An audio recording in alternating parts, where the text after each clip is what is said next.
This is so much fun.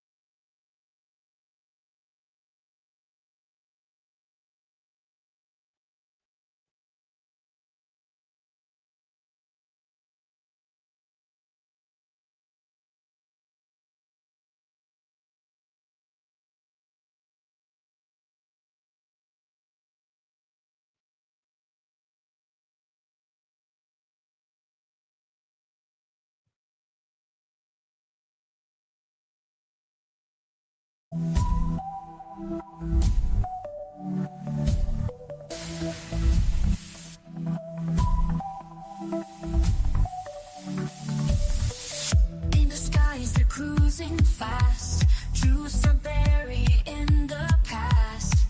Lights are blinking through the night. Secrets hidden out of sight.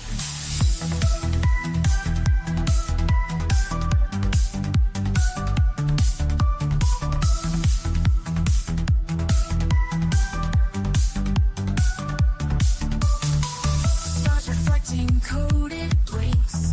Messengers from distant links. Whispers travel through the air. Signs of life beyond despair. Let the veil no more disguise. We'll uncover all their lies. Truth embargo meets your end. On this journey you will transcend.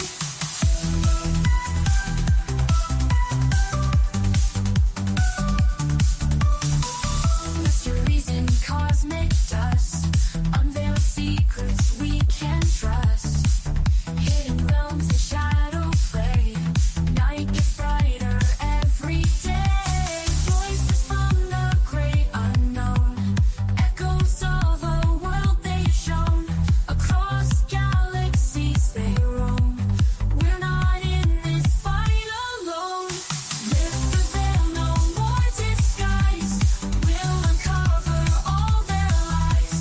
Truth embargo meets your end. On this journey we'll transcend.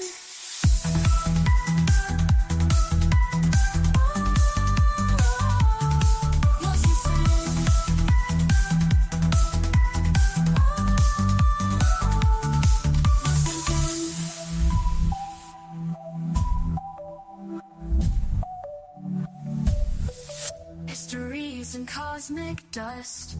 Unveil secrets we can trust.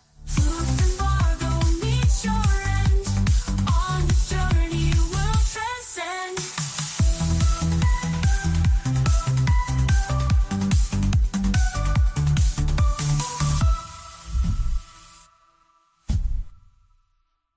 Take the journey, come on, let's go. Oh yeah, where the stars and secrets flow. Subnation X radios glow. In the night we'll ride the show into the unknown, unknown, where mysteries are shown. Dance to the beat we own. Oh, yeah. Come with us and let it go, go. Night sky whispers in the dark. Secret trails will leave a mark. Follow close, ignite that spark. We're on a ride, it's just the start. Into the unknown, unknown, where mysteries are shown. Dance to the beat we own. Oh, yeah. Come with us and let it go, go. Feel the rhythm, feel the night. Every heartbeat, pure delight. So mysteries come to light. Hold on tight, it's out of sight. Into the unknown, unknown, where mysteries are shown. Dance to the beat we own. Oh, yeah. Come with us and let it go, go.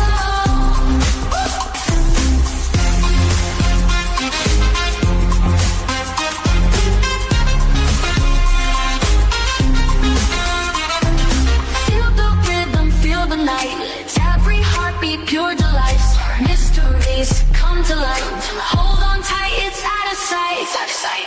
Into the unknown, unknown. When mysteries are shown, shown. Into the feet we own, own. Come with us and let it go, go.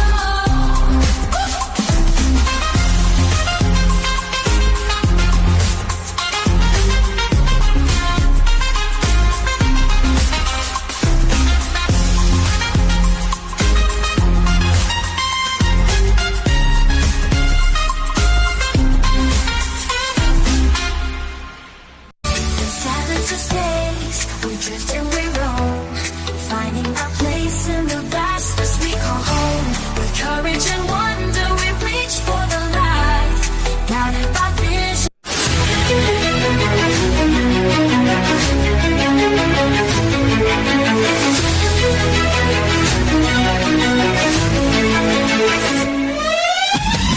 Unraveling the mysteries, secrets in the night.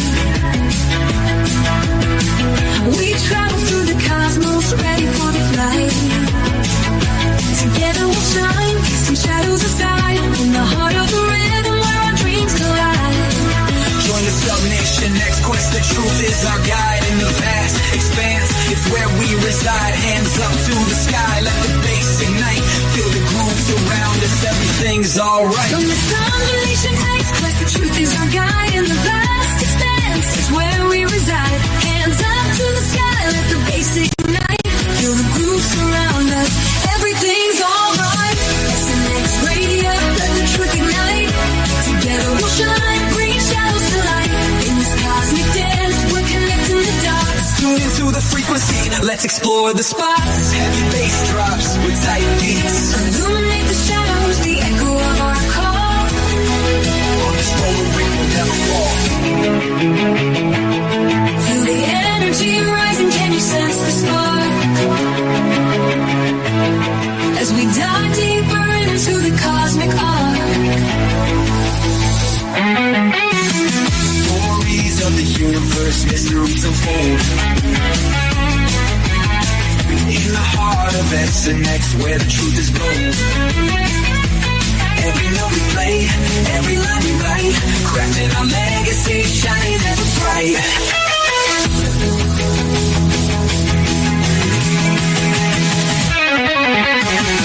SNX radio, let the truth ignite. Together we'll shine, bringing shadows to light. In this cosmic dance, we're connecting the dots. Tune into the frequency, let's explore the spot. Here in the spotlight, we're taking our turn. With the fire in our hearts, let the passion burn. SNX radio's call, ringing through the air. Together we rise, together we dare. So join us now, let the rhythm flow. With SNX radio, we're ready to go. Unraveling the mystery side by side, we stand hand in hand. In this dance of truth, let the story expand.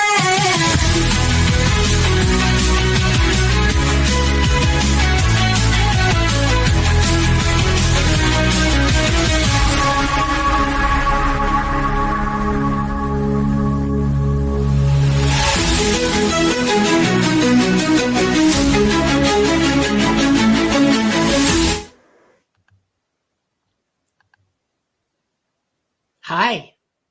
Hey, hello everybody. Welcome to the Saturday night. Some random conversation with Polly and Preston and Coley, which birthday party bash weekend. Can't wait to see what kind of what we're going to talk about tonight, guys. Hello, everybody. This is Coley, and I'm here with our two very special guests, as you guys know, Dolly and Preston, and they did just recently have birthdays. Preston was on the 6th, and Dolly was on the 8th, and I was on the 7th. So I always love, every time I remember my birthday, now I remember the two of them. But let's get into this. Preston Dennett began investigating UFOs and the paranormal in 1986, where he discovered that his family, friends, and coworkers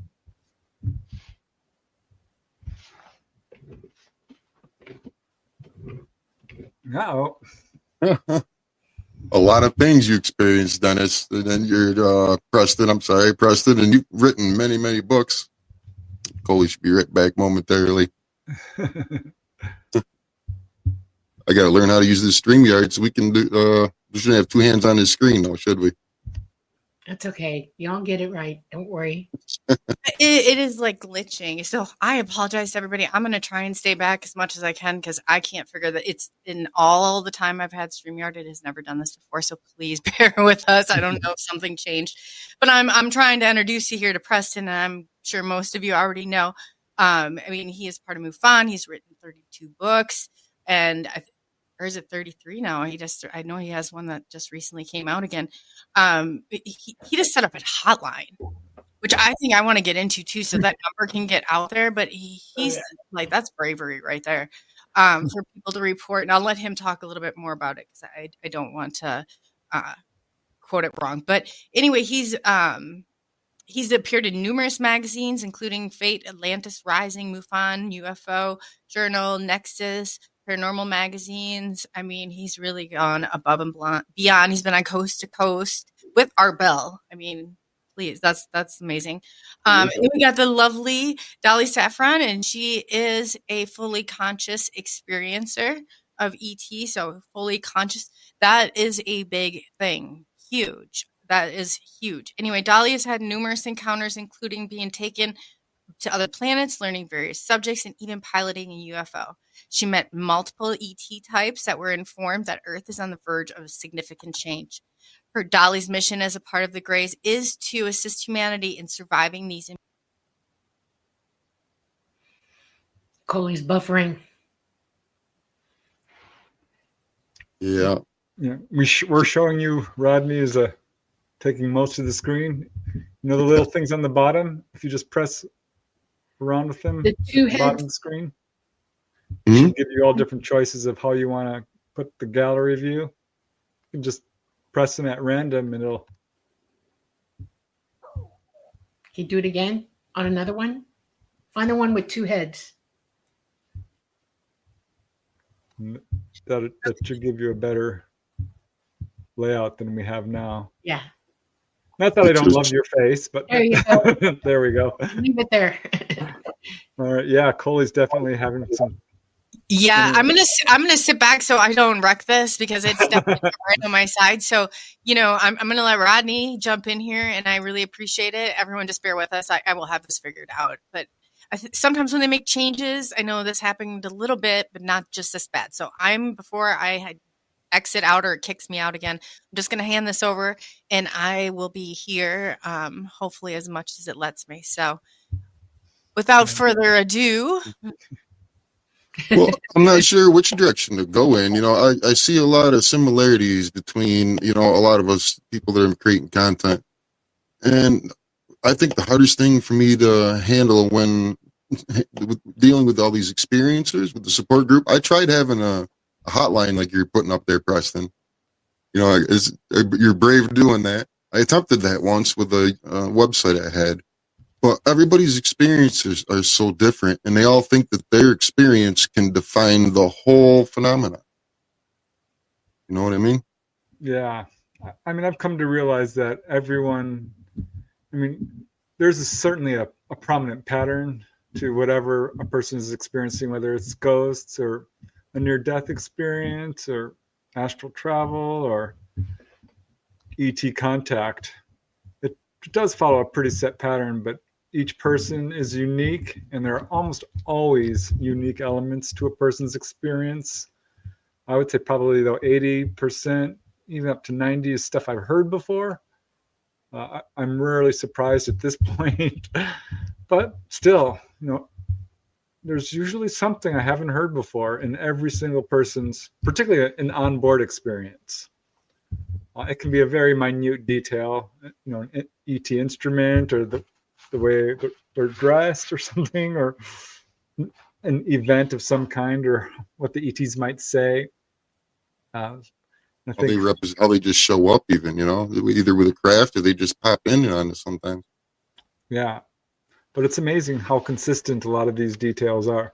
That's what I loved about, connecting with Dolly, because most people I've talked to don't have that kind of recall.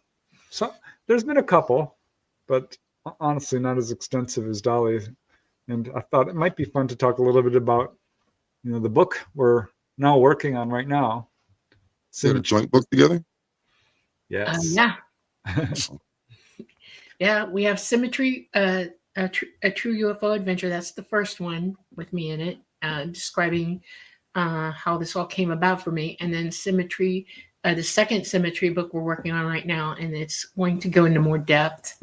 I'm going to give more information about ETs, the crafts themselves, the things that go on.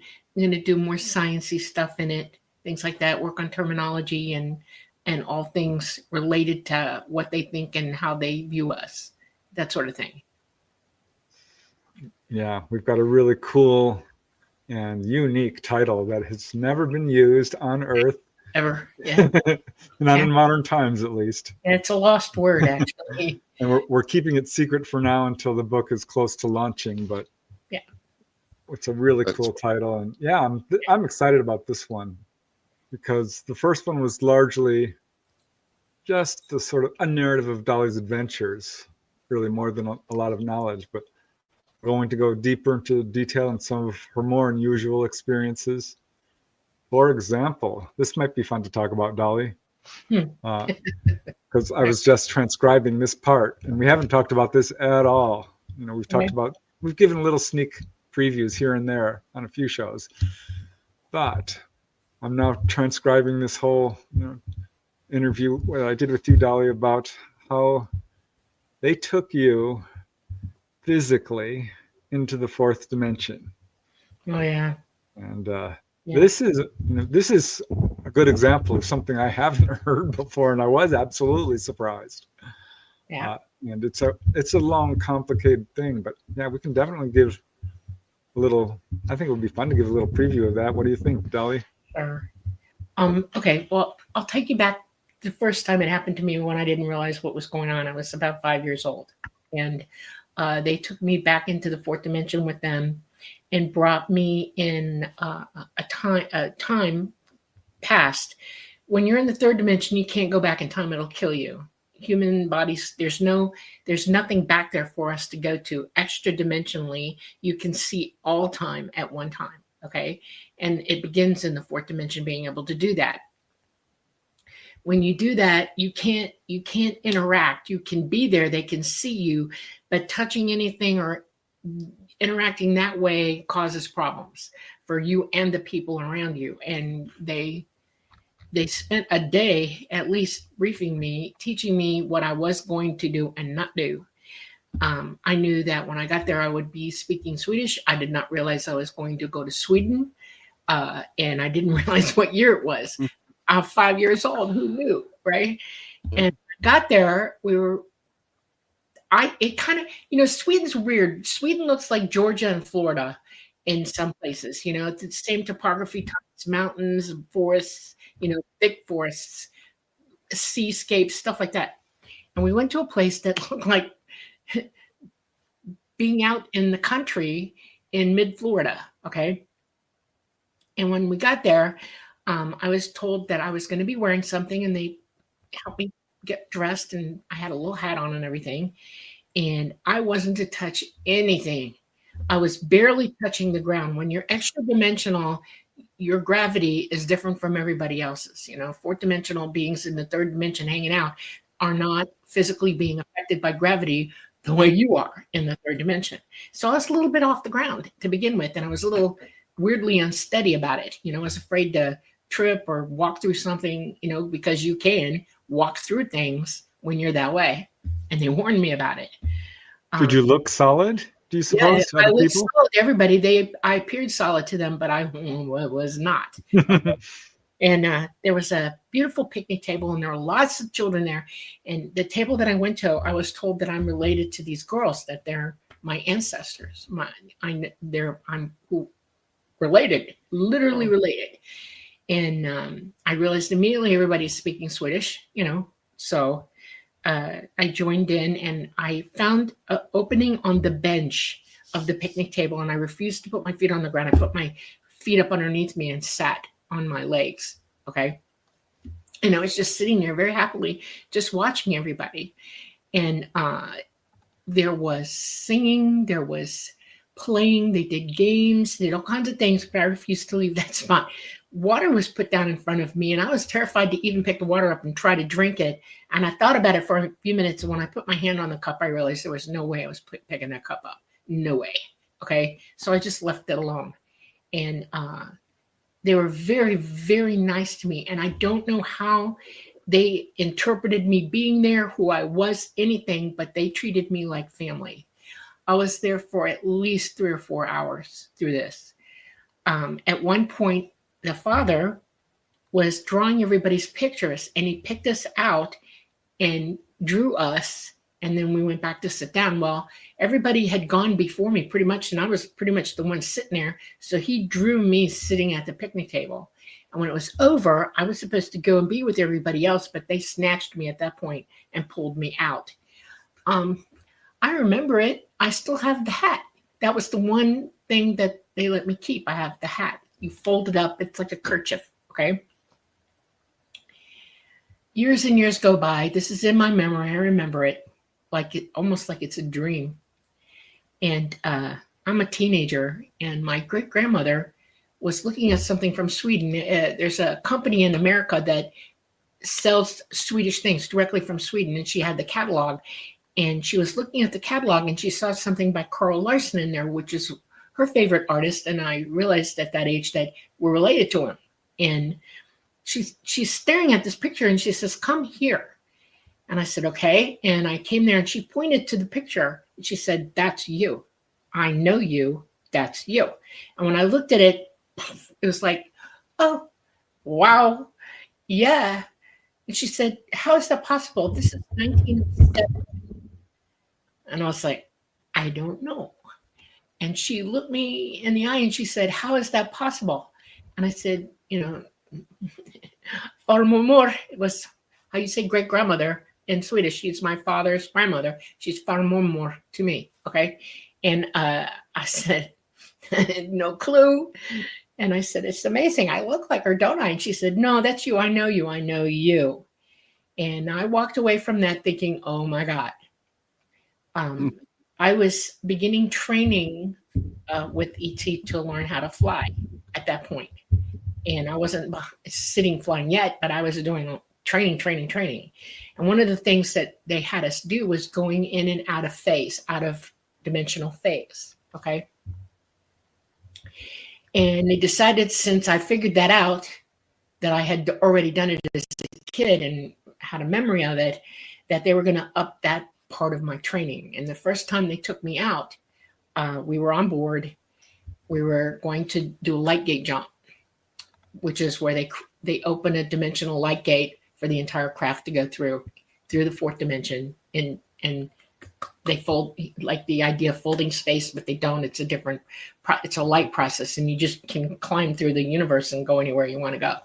I got a picture of the painting. I can't put it up, but it's there below if you want to click on it, Rodney. Do you see the little things below?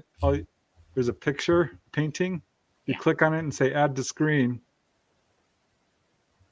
It'll show.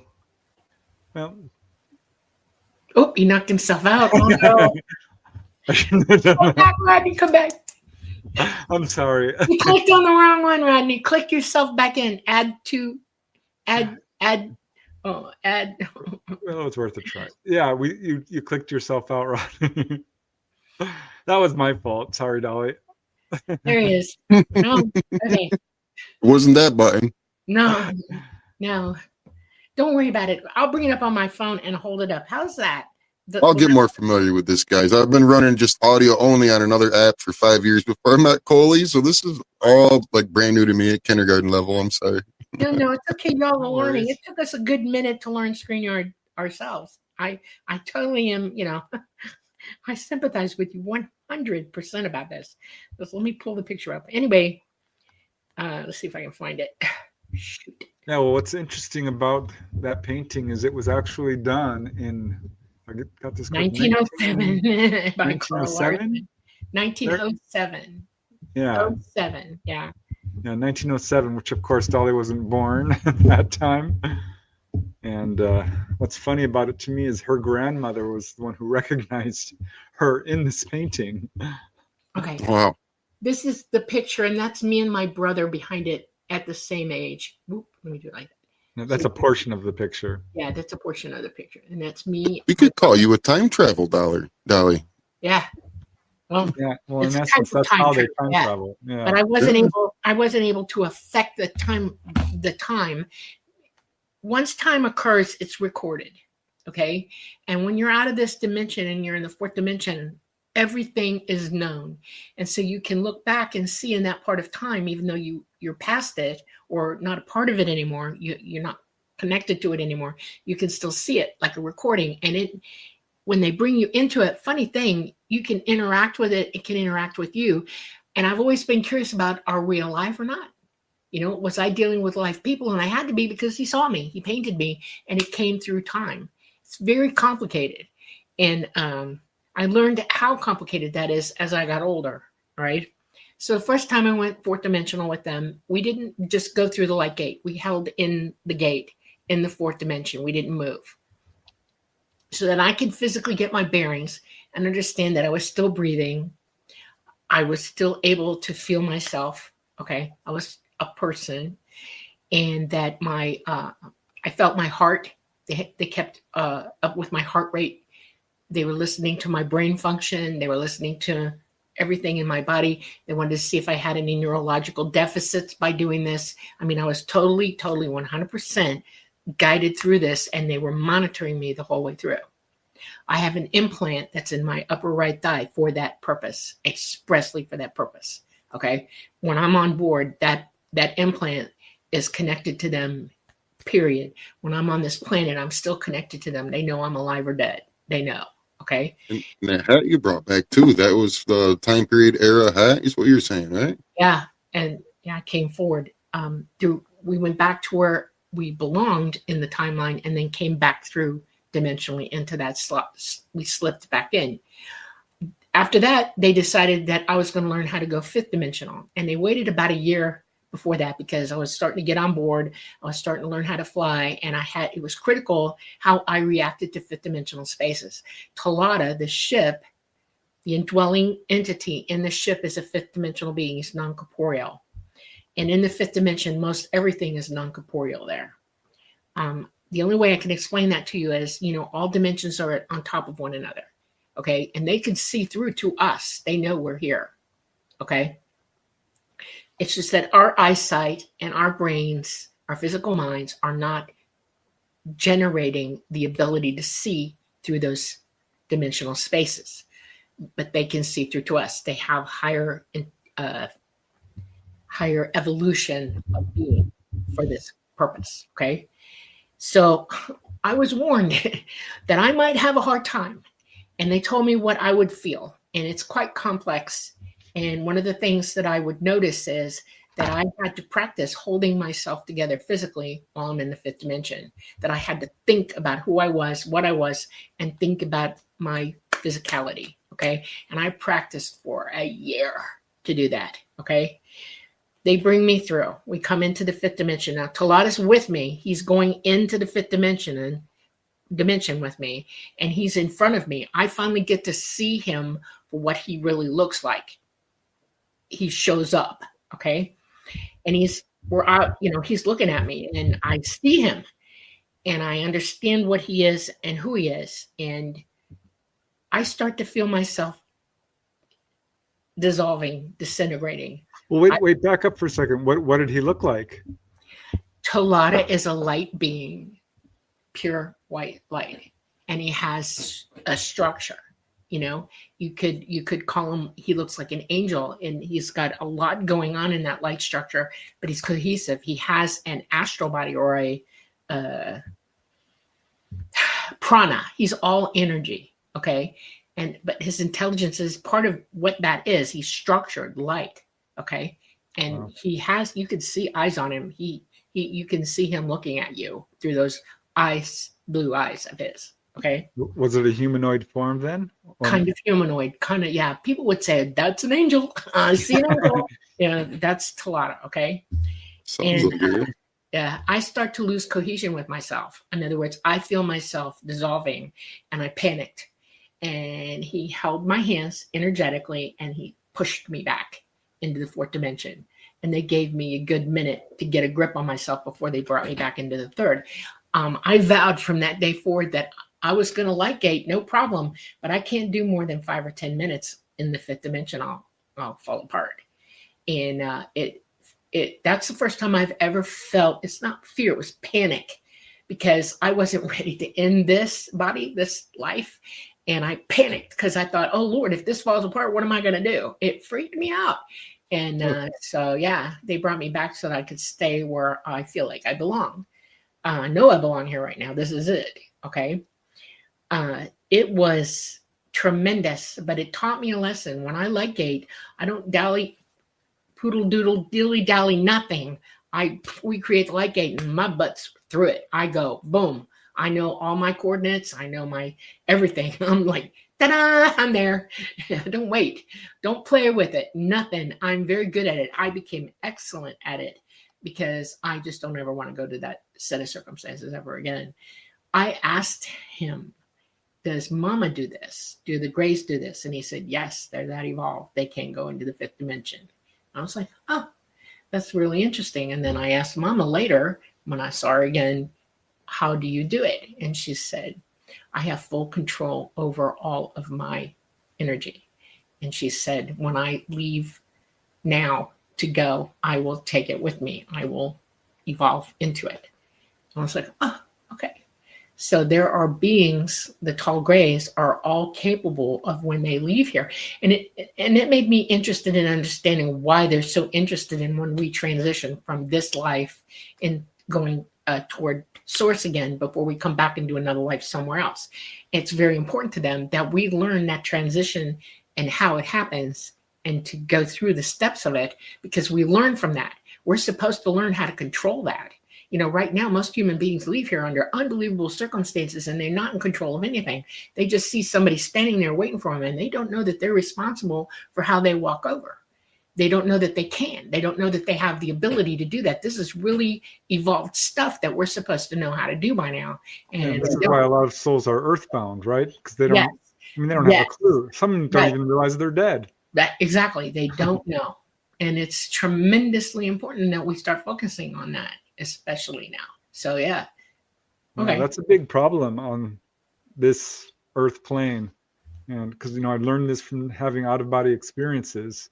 And I was reading the books, how if you get good at this, sooner or later, you're going to get sort of inducted into helping people cross over. And I hadn't done it. At least I wasn't aware of it. It turned out I was doing it unconsciously by just kind of taking people by the hand and flying upwards to the, I guess what you would call the other side. But now more recently, I've been doing quite a bit of that, actually. And I'm learning how to, ask each person how they passed away, what their name is. Yeah. I'm trying to get confirmation. I was able to get that fairly recently when I saw a lady who was absolutely dazed. She did not know what to do. Is that with EVP, or did you get that mentally when you try to find out their names and stuff? Well, I would say it's telepathically. He's been able to go back and check on people, like he'll look them up and oop, there they are, One lady, she gave me her name. Actually, her friend did, because her friend was with her, and the lady who was having trouble crossing over did not remember her name. And that's not even unusual. This can happen to accident victims. People in a car accident might have temporary amnesia of even their own name. Right. And she's like, oh, it's her name is Julie, and gave a very unusual last name. Like, I have to remember this, because this is when I can look up, because often it'll be just some John Smith or something. But I looked her up, and yeah, she had died a few months ago. Looked like her. It was the same name. Right. Like, oh my gosh.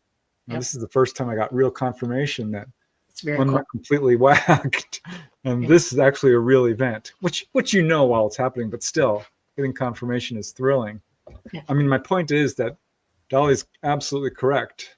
People have no idea And it could be just a little bit of knowledge, just Well, the idea of knowing that there's life after death one of the is things I want to super bring this up. beneficial. Yeah, I want to bring this up. You're in a physical body that has limitations, okay? You're in the third dimension. It's very gravity heavy. All your protons are so dense you can't see through it or see the light that you're producing. People who see auras see a lot of it, but they still don't see through interdimensionally, okay? You have ability up here that can control that or open it up for you and show it to you. Your physical eye isn't going to see extra dimensionally, but your consciousness, your third eye, using your pineal gland can, okay? But I want you to understand that the body that you're in right now, you're indwelling, your consciousness, who you are, is indwelling this body. And it has physical limitations right now, right? One of the things that happens is when this body ceases to function, it releases your consciousness and all the energy of who you are. And you're not going to another place. You're right where you ought to be. You're right in the middle of everything. You see all 12 dimensions.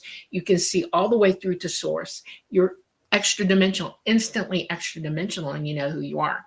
But some people are so confused and they don't understand the process or anything to do with it. They have no belief in it or no knowledge in it because their belief system overrides that knowledge, that they don't see what's really there. And they're confused. They're walking around like, well, I'm still here, but look what I'm looking at, you know? It is not true that you can't see each other on the inside. Everybody sees everybody, okay? Whether you pay attention to it or not is strictly up to your consciousness, what you want to do. I don't know any other way to describe it than that's one of the reasons that ET wants us to use our abilities. They want us to clean up our bodies and get rid of the toxins so that we can wake up. It's important, you know? Yeah, that's a message a lot of people seem to be getting from these experiences. And Right. yeah, just want to make the world a better place, you know, make Earth great again. I think that's why we incarnate ultimately, is to help others, certainly to gain wisdom and experience. But there was a book by Brian Weiss, I think, Life Between Lives. I think that was the author. And that's what most people said when he kind of hypnotized them to go, to past lives or pre-lives. I never thought about how much consciousness is involved and how important it is. I spent most of my time just researching cases and looking up experiences. But You're you guys the have one, a you're the one, you're the one with consciousness. Okay. And it's good to look at everybody else, but you still have to go within before you go without. You're the one that has to teach yourself how to do this because you didn't have somebody already to teach you. And it's good to understand it, but then next step is take a leap off a cliff and give it a shot. It doesn't hurt you to learn how to be psychic. It doesn't hurt you to learn how to OBE. It doesn't hurt you to develop your intuition, any of that. It doesn't hurt you. And yet people are made to be afraid of it. They're made to be afraid of ghosts. They're made to be, they got horror on their mind and they got the devil on their mind and hell on their mind and all this other stuff. And it sort of stops you from leaping off there and using what you really have innately are born with to use. Yeah, I heard a guy on a podcast recently saying how dangerous it was to do astral travel. And it just made me cringe because the fact is we are all doing it every night. Yes. We're all doing it already. And we're fine. You wake up each morning. And the fact is, if you could remember it, that's the whole trick, is just remembering. Right. Keeping a dream journal is a good way to start. But just going to bed and say, tonight I will remember everything that happens to me, is a real good way to start, because it will come back to you. Yeah, and when you wake up in the morning, don't jump out of bed. Maybe just lay there for a little bit and try to remember like 3 things. Where was I? Who was I with? And what was I doing? And if you just lay there and ask those questions, it works. My dreams have stopped at a certain point. When I first started going public, talking to a lot of people and reaching out to them about the things I experience and believe, it's like the dreams all of a sudden stopped and changed for me. That's not uncommon. You're talking to somebody that I've heard this about 1 billion times from people. And what I can tell you is you're now facing the fact that it's up to you to start working this properly. Your consciousness has been trying to get a hold of you. Okay. It's been knocking on the door. Okay. Hey. Okay. Now that you understand it and that it exists, your consciousness is now waiting for the contact call from you to yourself. And that means meditate, learn to go into the singularity of self, to oppress any other extraneous thoughts in your physical mind and allow your consciousness to make the call back to you. It's a loop, okay? That's what that gland is for. It sees light and dark. It also transmits signal, alpha, beta, theta, gamma, delta, okay? Consciousness transmits in those signals, okay? It is important that now you have to learn to shut up and tell yourself, I'm going to be in communication with myself. I'm going to learn how to hear what I'm thinking, my consciousness, because that's who you really are. You're not just this person who's living this life. You're this entity driving the car that you should have been in contact with all the time. You've been playing the role that we're born. Yeah, what you said earlier, I think, is really the key. It's intention. Intend to do it. Right. And search yourself to see if you have any actual fear that might be blocking you. Because if you have subconscious even fear of doing these kinds of things, that was kind of you saying, no, I don't want to do it. Now you allow your intuition to take over. Have you ever felt like you were walking somewhere and all of a sudden the brakes got put on you? It's like something's stopping you from going forward, and you just feel this incredible, I don't want to go there. And you're asking yourself, why? And then you talk yourself out of it, and what happens? Something bad happens to you. That's your consciousness trying to drag you back and stop you from walking into a situation you got no business walking into. It don't want to go there with you. You're going to get hurt or whatever, okay? Listen to your consciousness. It's talking to you all the time. Moms tell their children, if it feels bad, don't do it. You feel it in your chest. You feel it in your guts. It's not really in your physical mind you feel it. It's in your heart where your consciousness is connected to you, okay? It broadcasts to your pineal gland, all right? So listen to it. Learn to shut up and take that advice, because that's really you telling you what's up. And it's you, okay? It is not an extraneous personality. It is you. It's not a split personality. It is you. People say it to me all the time. Every now and then I have this overwhelming urge to do this, or I think this thought and I can't figure out where it's coming from. Sometimes it is somebody programming you to think a certain way, because we live in a world where you take that on every day now, okay? But most of the time it's you saying, you know what? It feels good. It's right. It's coming from you. Why don't you do this to help yourself? Why don't you go learn this to help yourself? Why don't because the physical mind has to do the learning. That's why we're here. We're here to program ourselves to get the wisdom so that we can employ what we learn here. That's what your physical mind computer is for. Your consciousness is driving the car, but it can't do anything without the programming going completely. Yeah. You know what you reminded me of, Dolly? Huh? Mentalists who can allegedly read your mind. Yeah. And stuff like this. Well, there's this guy who, revealing some of the tricks, and he had the 3 or 4 people he was working with wait in a waiting room. And then he brought them in and said, okay, I want you all to draw a flower. And he, of course, drew a flower, and then they all drew it, and it was the exact same flower. Well, it turned out there was a painting in the room. Yeah. They were waiting. Everybody's attention, pre-programming. Yeah. And they didn't even really realize it, and they all drew it.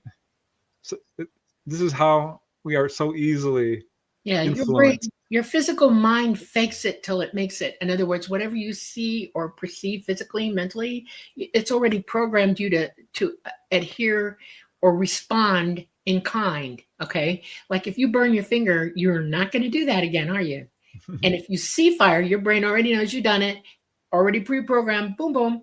That's the easiest one to understand. If you're riding your bike and you know that if you keep wobbling around, you're going to slam down to the ground, right? You don't do that anymore, right? You're programming yourself through action, through employing life itself.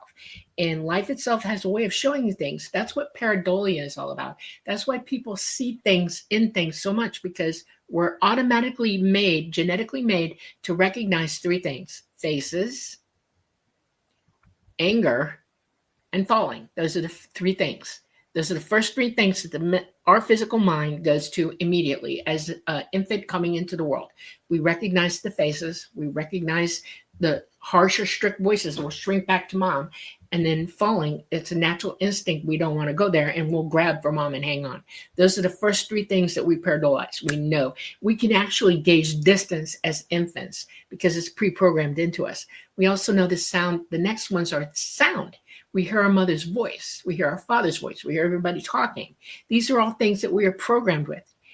People are still doing that to you. Everything you listen to on TV, everything you read in the newspaper, every song you hear that's not okay on the radio, okay, and your Wi-Fi are talking to you. And sometimes it's hard to overcome. Yeah. When I would drive to my home on Cheney Drive in Topanga Canyon, there's this one stump. It fooled me every time. I'd always come around the corner. I'm like, oh, there's a person. And then no, of course, it's that same. 100 times. Finally, I turned myself like, I'm coming around that corner. That's a stump. It's not a person. And I'd be able to bypass it. But it fooled me 100 times. Yeah. Just because it looked so much like a person. And what's weird, there was a few times they come around. I'd swear I saw the shirt, in the pattern and an actual face. Because my mind would fill in details that weren't there. Right. And that really it was such a good lesson for doing research with people who had thought they saw something and perhaps filled in a little bit of the details. Yeah. This is how easy our mind can trick us. Yeah. And that's why it's so important to really train yourself to be a good observer. And it's not as easy to do as you think. I was considering how many of my memories myself, thinking about the things that have happened, how many I've just recreated and how many of them are real, It can be a point. Yeah, I know what you're saying. Yeah, any police investigator will tell you when there's a car accident and they've got 10 witnesses, they always get a slightly different version of each story. Right. Yeah. Well, if anybody ever played telephone when they were a kid, they got that. One of the things that struck me is, as an observer, my art teacher. I think all children should take art, and every art teacher on the planet needs to say this one thing first to their students, and that is, draw what you see is there, not what you know is there. Okay.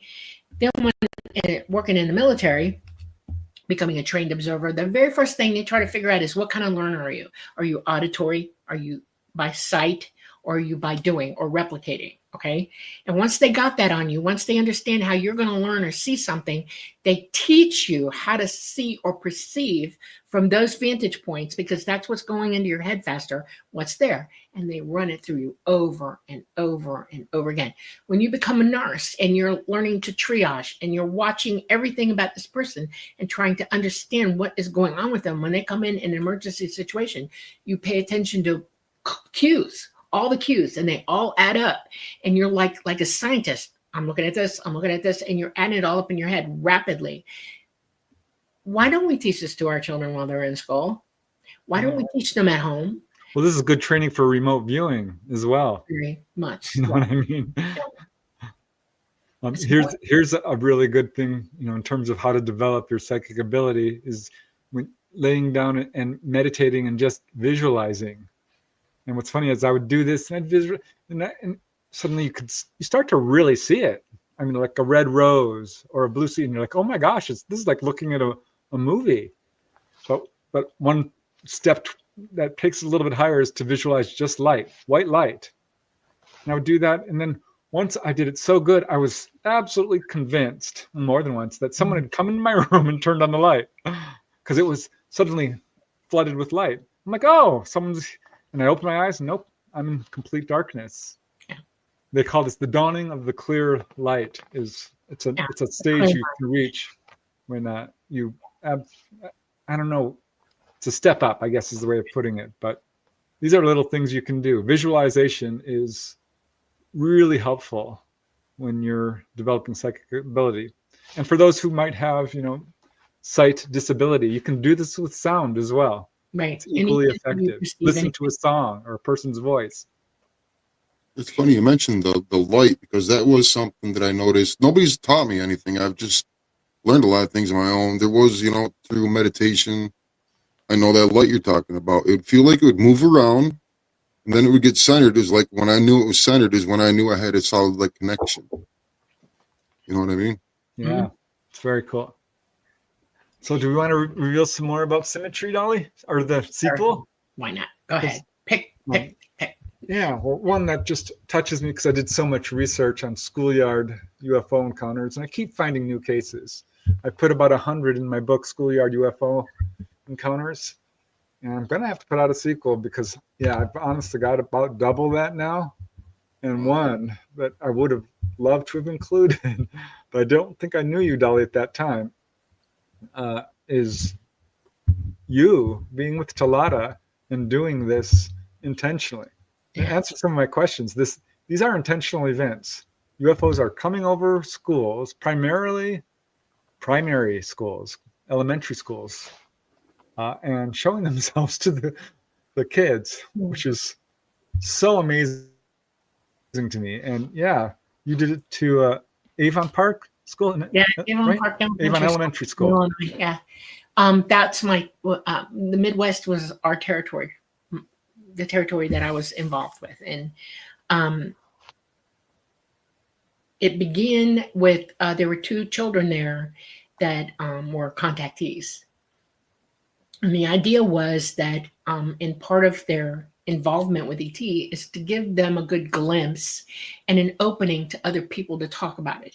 Because we're not allowed to talk to one another. This is a big thing. ET wants to open up opportunities for everybody to have the conversation. To say, I saw that, you saw it, we were together, we saw it together, hey, you know, or publicly as a movie theater or drive-in. Teachers see it, the kids see it, everything. And so they look for opportunities to go there. And it was a daytime sighting. We pulled in and out in the daytime, which is rare for me to do because I mostly did night flying. And we waited for them to come out to the playground. And this is a beautiful little school, and they have a beautiful little playground in the back and a long field in the back. Yeah, I looked it up online on Google. I found it. And they come out, and we know they're out there, both of them. And there's one teacher who's sort of like watching over them. This is a long time ago. And a long time ago. And the kids will look up. They will instinctively look up because we're sending messages. Hey, look up, you know? And they do. They'll look up and they'll start egging one another. What? And they all they'll make a circle. I've never, ever not seen or heard this happening, and people don't talk about it. I don't know if you're going to talk about it, but one of the things that happens is these children will circle under where they see the craft. And if the craft's going to come down, they'll try to circle around it as well, unless there's something impeding them, and then they'll do a half moon circle, and they'll just sort of like, you know, stampede in a circle around it. And they did. They formed a beautiful little circle, and they're looking at us. This teacher paid no attention whatsoever. She had a roof line over her head. She didn't even know it was there, but they're all like, and she's not looking at them. Look at us. Okay. One of the things that we do is that we'll swing across the field and swing back. Okay. So that they realize that this is real deal. It's a craft, and we'll give them a 360 look around. We'll spin around as we do it, so they get the full view. Okay. Now fingers are pointing. Hey. And a couple of kids ran for the teacher. Ran. Hey! And she really wasn't paying attention. She heard him, and she started to get up, and Talata said, that's enough. We're going to cause a panic because this area is populated. Okay. It's the daytime, and we were just there for a look, not to drive everybody crazy or cause police to show up. So like, okay, fine. But the 2 that we wanted to see us did, and realized exactly what it was, have seen us before in other circumstances of contact, and the conversation began between them because they didn't know each other at all. Not that way, not as friends. And Wow. Yeah, that's important because looking for people, and what's weird about human thought personality is that a lot of times they'll shove it down and discard it, and then come back years later and go, you know, I got to figure this out now. And they start looking for that other person. And it's really, really cool when that happens, because it's like, it's like reunion, you know, like you go to a high school reunion or whatever, you're finding lost friends. And I know there are a couple of people that I know that are still looking and trying to give them, you know, ideas on what you got to do that. And, but that's how confirmation comes. There's no way a single individual is going to explain contact. It's going to take lots of people in communion with one another to explain contact, right? And the schools, that's important to bring us down, because these kids they have no guile. They're not going to lie. They are not afraid, and they're ready for it. They're absolutely ready for it. It's like they've been waiting whatever little existence they've already had, and they see it and they go, yep, there it is, and they know. And it's good to take that forward because they're not afraid. They're not going to go to the horror show every 2 weeks and try to be afraid of something or tell you they're terrified. They're not. This is cool. This is like going to see Star Trek or going to see Star Wars or whatever. They're like, hey, this is totally cool. Only it's real. It's not fake. It's not imaginary. It's real. And it helps to have witnesses, other people who are with you. And that's why they do it broadly with other people around. You're revealing themselves to the children at the schools like that. They're just developing a whole bunch of critical thinkers that are going to change their lives. That's for sure. Make people like all of us right here. Yeah. Yeah. It's funny because I think people who don't have witnesses with them absolutely doubt their own eyes. Yeah. And what's amazing about these schoolyard encounters is these are generally widely viewed. It's not just one or two kids. It's usually the whole playground and teachers. 20 or 30 at a time. That's right. But not always. Sometimes they will just show themselves to a couple of people on the playground. I've got cases like that as well. Yeah. One kid, he was the only one. And this was a full playground. He's like, look, and the thing just zipped away. Nobody saw it. And that's mess with your head. Yeah, I've only heard of two cases, the Zimbabwe and Australia, Melbourne cases, but you got access to more databases than I do, so there's hundreds of cases. It's all over the U.S. and over 100 cases in Australia, and I mean it's all over the world. They don't just pick us; they pick everybody. Yeah, they're mirror cases sometimes. But boy. Okay. And it's so interesting to me because these are almost always daytime sightings, very low level, long lasting. They're putting on a show. It's so obviously intentional.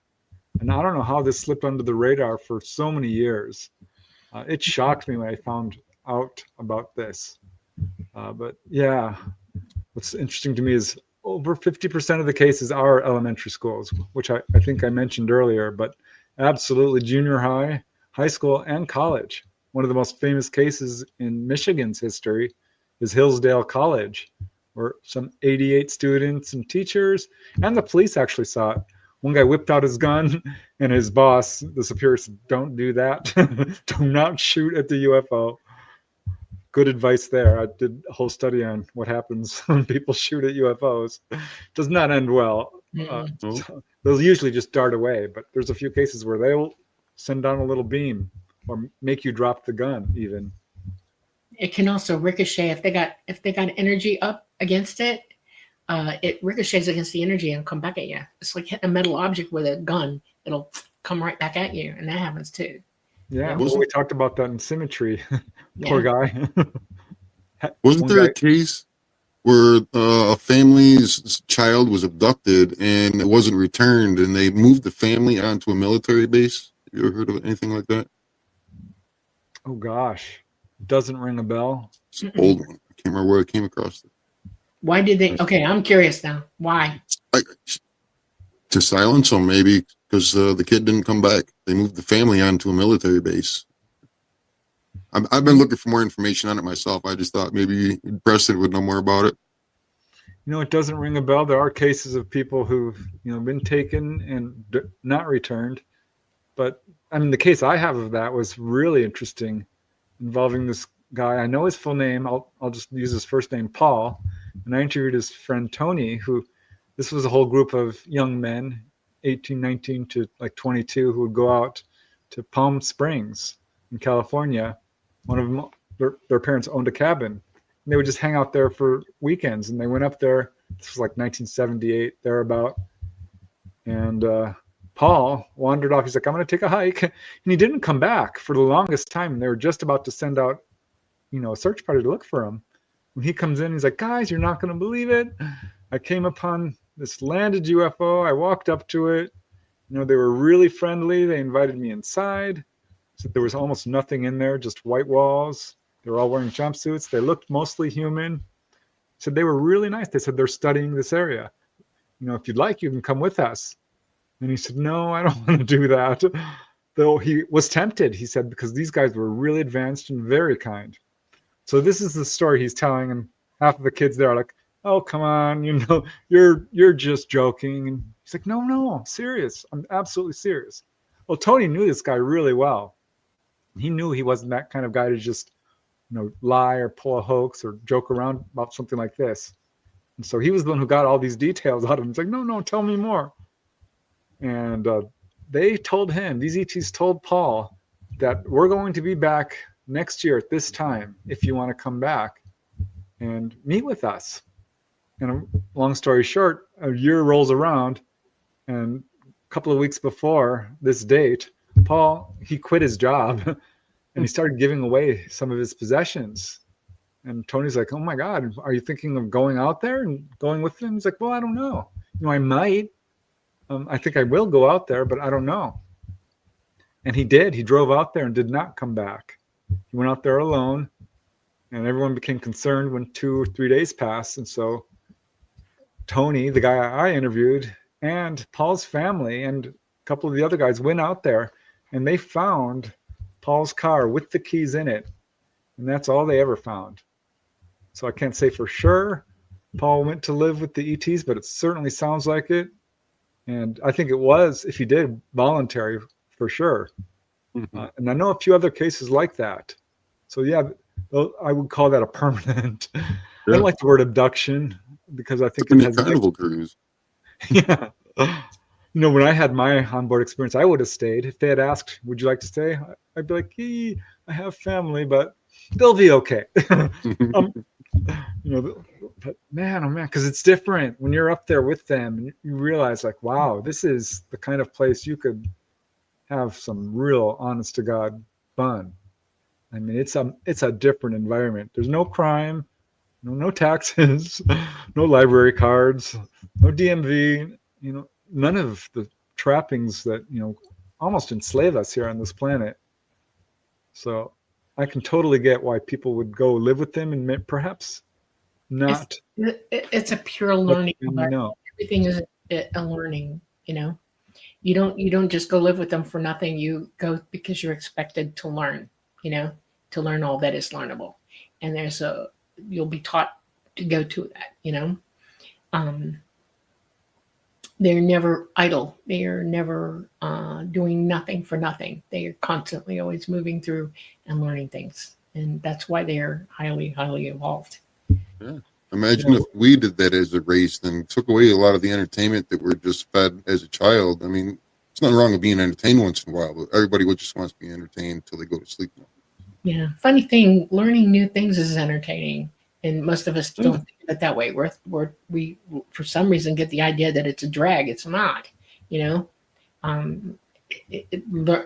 educating your mind and almost anything, it takes you to new kinds of heights. If you're an adrenaline junkie, let me tell you, there's some stuff out there that'll give you a shock you wouldn't believe. There's adrenaline in there, and then being able to employ that knowledge is tremendously empowering, and there's just a high with that you can't even imagine. There's nothing new under the sun. There's nothing new in the universe. All knowledge is known already. But each of us individually have to come to that. We have to learn how to employ what wisdom we can get from experiencing how to learn and then employing that knowledge, And there's all kinds of areas that applies to. Learning how to take care of one another, how to help one another, how to heal one another, how to teach yourself how to heal yourself, how to experience the universe as it really is, how to see what's really going on and understand what that is with no limits, understand it. We come here to learn things also because we're in the third dimension, and how to understand that our perspective is not the only perspective, okay? Each one of us sees from our own individual place, and autonomy is taught here. When we're all on source together or outside of this dimension, your autonomy is not exactly 100% learned there or understood there. You have to come here to get it. And to do that, you have to learn what that means and employ what that means. Autonomy means that, Buddha is a good example of trying to teach people what this means. I'm not here to hurt you. I'm not here to impede you in any way. I'm not here to judge you. I'm not here to walk circles around you. I am here to join with you to live life together peacefully, to learn from one another the best way to go about things, and to be there for you when it's needed, and to be there for others too. We have to learn, they came out with 1 degree of separation or 2 degrees. That was interesting to me that concept showed up, because where you are right now, you in your own place, there are people surrounding you right now who could use your attention, who could use your help, who could use communing with you in love and peace and honoring one another and be joyful about it. And we need to learn how to do that, employ how to do that, instead of listening to idiots talk trash to one another and fight. Yeah, we need to just recognize our own personal power, because we are absolute unbelievable potential. And I don't know if a lot of people realize that. But I do see some questions in chat that I thought would be fun to answer, because I see one for you, Dolly, but before I get to that one, here's one from Scott Rosen, which intrigues me. I don't have the ability to pull it up, but I can read it. This is from Scott Rosen, who asks, any thoughts on trauma as a gateway into paranormal activity? I like this question, Scott. I recognized this early on when I started reading about multiple personalities. These are children, of course, who go through intense child abuse that caused them to dissociate and break into what we call multiple personalities. They now call it dissociative identity disorder. Like Sybil is probably the most famous case. Trudy Chase is another. But almost all of them are unbelievably good artists, and almost all of them have one personality that is super psychic, almost without exception, and really good at it. I mean, there was one lady, Kit Castle, who could do telekinesis, call objects. One guy asked her, I forgot to bring my folder from home.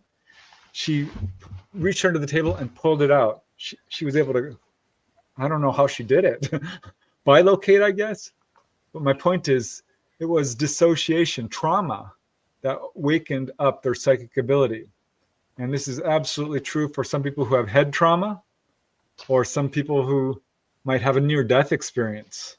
When the near-death literature started to come out, I'm like, gosh, my research shows that dissociation wakes up psychic abilities. And there's nothing more dissociative than a near-death experience, where you actually leave your body and go to the other side. But there weren't any cases of, showing that near-death experiencers developed any psychic ability until there were. And it started coming out in a big time that almost all near-death experiencers start having a whole bunch of paranormal activity. Also true for UFO contact experiencers, which isn't so much trauma, I don't think, but associating with beings who have this ability of telepathy and levitation and all of that. But it is absolutely a gateway trauma. It doesn't have to be that way, though. You can do it through simple meditation. This is why people have precognitive dreams, because sleep is a form of dissociation. This is what mediumship is. This is, how the Ouija board works. The key is dissociation, is how paranormal abilities can be easily accessed. So yeah, trauma is a gateway, but it's not necessary. There, that was kind of long-winded, but that's all right. Thanks for helping, Preston. But yeah, I saw another one here. I'll see if I can find it. That was aimed to you. Oh, here it is. This is from Luke Shanahan. Hi, Luke. He's got the UFO Files Facebook group. Check it out. It's a good one. And this question is for you, Dolly. It says, question for Dolly. Do you think the movie Contact was accurate with how they perceived the Stargate to work? Oh, that's an interesting question. The idea for it was there. The process was not. But it was an interesting way to present it to everybody, because you're falling through to something, but you're going through an energy field. And they tried to show what that might be. That was an interesting conceptual way of explaining it, but that's not exactly how it works.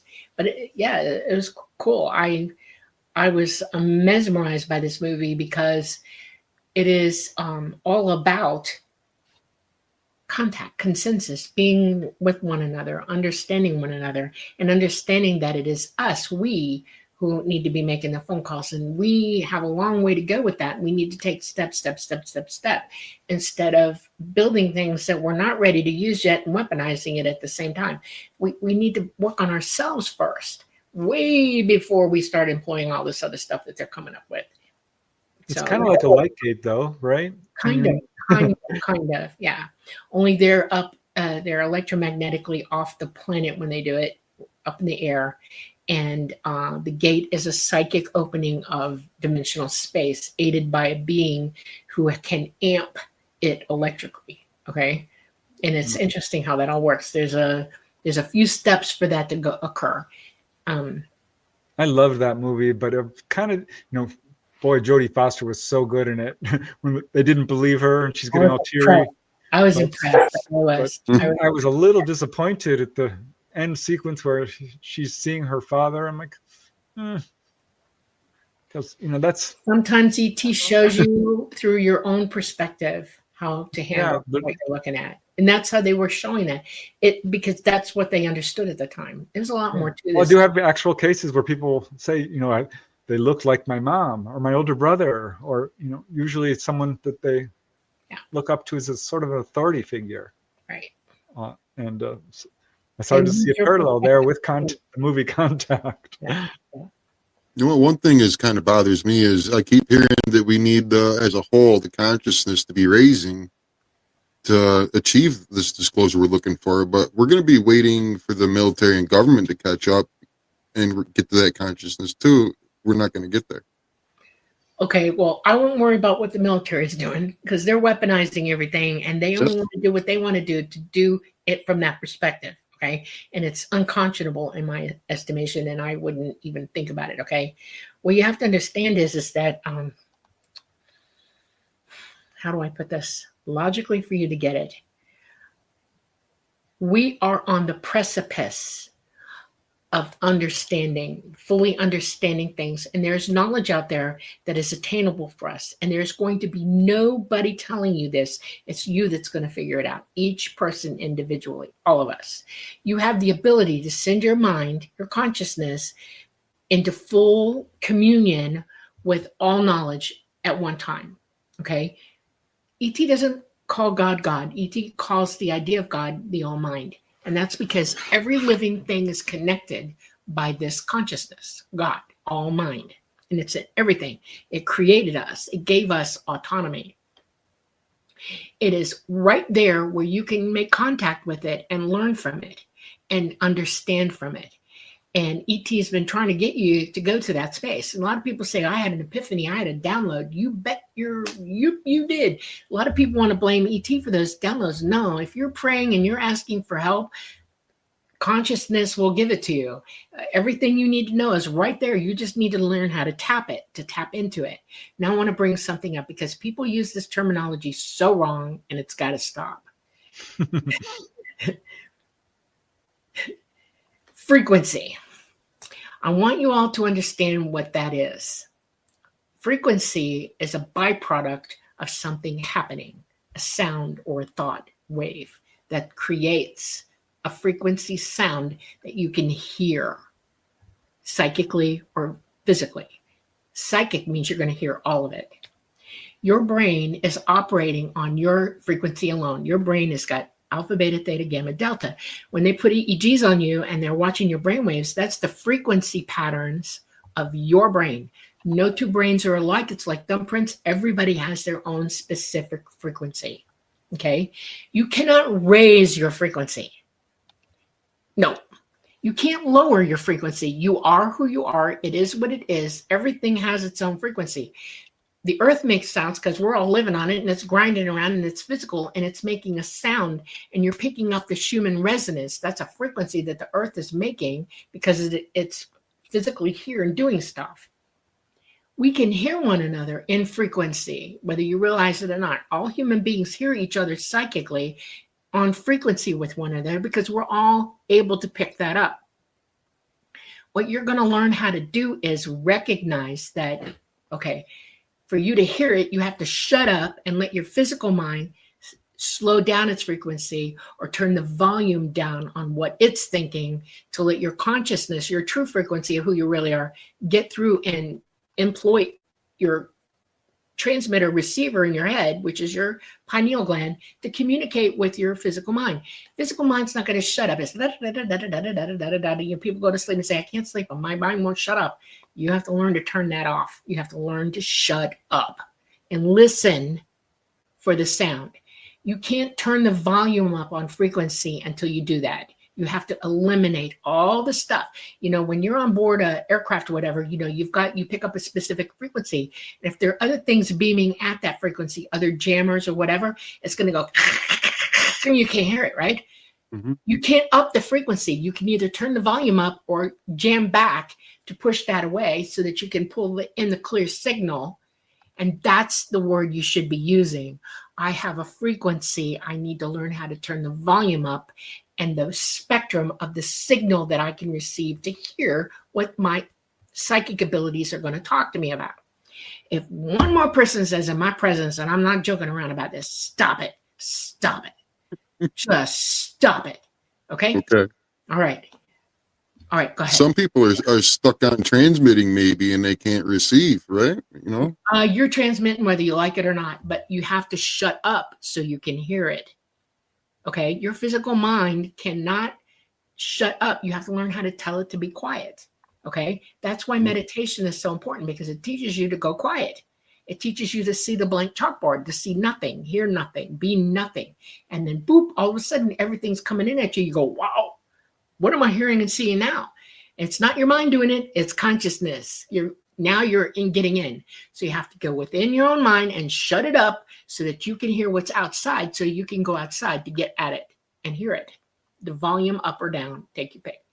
If you're constantly being inundated by hate and fear and all this other kind of stupid stuff, anger over what's going on in your life and everybody else's lives, and you're not going to use your abilities properly. You have to learn to stop the signal from all of that so that you can hear from your own ability. Yeah. Well, here's another question. This is a good one from Redbird. Do the aliens like or have music? Yes.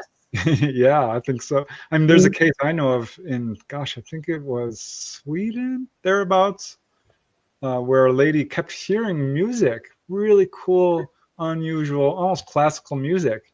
She's like, where is that coming from? Turned out to be this UFO that was coming closer and closer and closer. It revealed this big window, and there was these human-looking ETs. Came down. They were trying to pick her up. She panicked and ran home.